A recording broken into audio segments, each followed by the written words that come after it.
Subscribe करें national बस और साथ ही दबाएं बेल आइकन। मैम, ये जो बच्चे हैं आजकल, हम लोग उनको तो नहीं टोक सकते, जो एडल्ट्स हैं वो तो प्रिकॉशंस ले रहते हैं, but when it comes to kids तो वो मास्क नहीं लगाते, कभी कभार केयरलेस हो जाते हैं। तो ये प्रॉब्लम उनको कैसे अफेक्ट करती है और कैसे बचना चाहिए, आप प्लीज़ हमारे व्यूअर्स को बताएं। सबसे पहली बात तो मैं ये कहूँगी कि जो 2 साल से छोटी उम्र के बच्चे हैं उनके लिए मास्क रिकमेंडेड नहीं है, ठीक है। तो उन बच्चों को इन्फोर्स करें पेरेंट्स कि आप मास्क पहनो, दैट इज़ रॉन्ग। 2 इयर्स से नीचे के छोटे के बच्चों को हमें मास्क पहनाने की ज़रूरत नहीं है। अगर अडल्ट्स, घर के सभी अडल्ट्स अपना पूरा प्रिकॉशंस लेंगे और वो इन्फेक्ट नहीं होंगे, क्योंकि बच्चे, छोटे बच्चे जो हैं, मैं छोटे बच्चों की पहले बात करना चाह रही हूँ, वो घर में ही रह रहे हैं, they are staying at home, they are not going anywhere, they are not that mobile, they are going outside and meeting their friends, no, it's us, it's the adults who are going outside meeting people and getting the infection home for their kids. So first of all, if we keep ourselves, the adults are safe from the infection, the children will always be safe from the infection. Now if we talk about older kids, हम बड़े बच्चों को घर में कैद करके नहीं रख सकते, that also leads to other issues. First of all, if we wear mask, the adults who are wearing mask in front of them, they will always be motivated to wear mask. Now I have my nephews and nieces जो मुझे टोकते हैं कि बुआ अपने mask नहीं पहने. So if we are wearing mask, they will always be motivated to wear mask. Secondly, we can teach them hand hygiene very well at our level. घर में हम उनको सिखाएं हाथ धोना है, क्यों ज़रूरी है. इतनी अच्छी अच्छी वीडियोस और इतने अच्छे अच्छे एनिमेशंस आर अवेलेबल जिनसे हम उन्हें सिखा सकते हैं. स्टोरी टेलिंग, एक स्टोरी सुना करके हम उन्हें सिखा सकते हैं कि हमें क्या क्या चीज़ें अभी करनी हैं, क्या क्या नहीं करनी है. बहुत छोटा सा एग्जाम्पल है, मेरी नीस को she is just 3 years, she herself says बाहर नहीं जाना, किसी को हग नहीं करना, बात दूर से करनी है, किसी से हैंडशेक नहीं करना. दीज आर स्मॉल थिंग्स जो हम बहुत ही ईजी वे में, स्टोरी वे में अपने बच्चों को समझा सकते हैं. तीसरी चीज़, और जब हम बड़े बच्चों की बात करते हैं, अगर हम 10-11 साल के, 12 साल के बड़े बच्चों की बात करते हैं, तो उनका जो है अपने एक सर्कल बन गया होता है. स्कूल के बच्चे होते हैं, उनसे या आस पड़ोस के बच्चे होते हैं, उनके साथ they want to go and meet. उसके लिए हम कुछ ऐसे तरीके निकाल सकते हैं कि सोशल डिस्टेंसिंग भी मेंटेन रहे, बच्चों को उसके बारे में भी सिखाएं और ऐसी गेम्स वो खेलें जिससे थोड़ी सोशल डिस्टेंसिंग भी मेंटेन रहे और बहुत सारे बच्चों को एक साथ क्लब करके ना रखा जाए.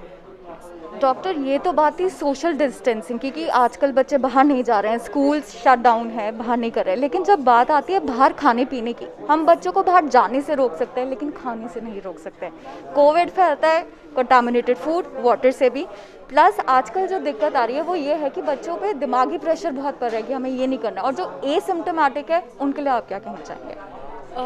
पहली बात कि बाहर बच्चे अकेले कभी खाना खाने नहीं जाएंगे, जैसे कि इतने ज़्यादा अभी केसेस बढ़ रहे हैं कि नाइट कर्फ्यू तक की नौबत आ गई है, जिसमें रेस्टोरेंट्स पे बहुत इफ़ेक्ट पड़ा है.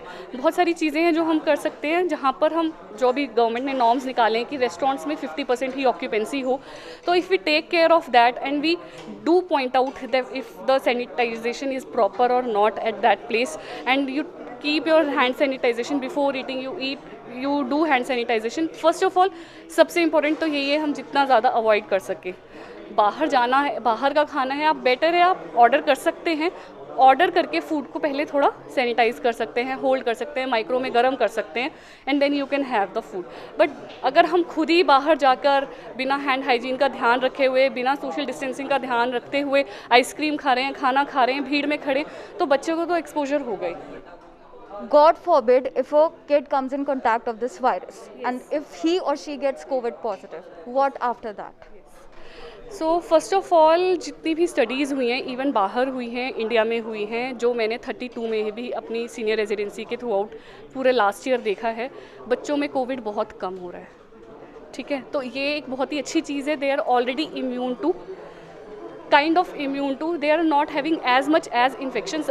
आई have personally seen kids in the family in which mother and parents, both parents are positive but the child is negative. Okay, so the chances of infection in kids is already very less.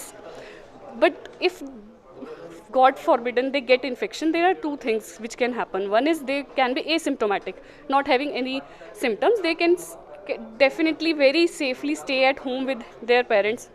And उनके लिए कुछ भी करने की ज़रूरत नहीं है, normal अपना हाइड्रेशन मेंटेन करके रखें, उन बच्चों के लिए खाना प्रॉपरली टाइम पे खिलाते रहें और मॉनिटरिंग करते रहें कि उनकी सैचुरेशन फॉल तो नहीं हो रही है, कोई सिम्टम्स डेवलप तो नहीं हो रहे हैं। दूसरे होते हैं हमारे सिम्टोमेटिक बच्चे, सिम्टोमेटिक में भी सिर्फ उनको फीवर, खांसी और ज़ुकाम है, उन बच्चों को भी आप घर में केयर कर सकते हैं, उनका सैचुरेशन मॉनिटर करते रहिए।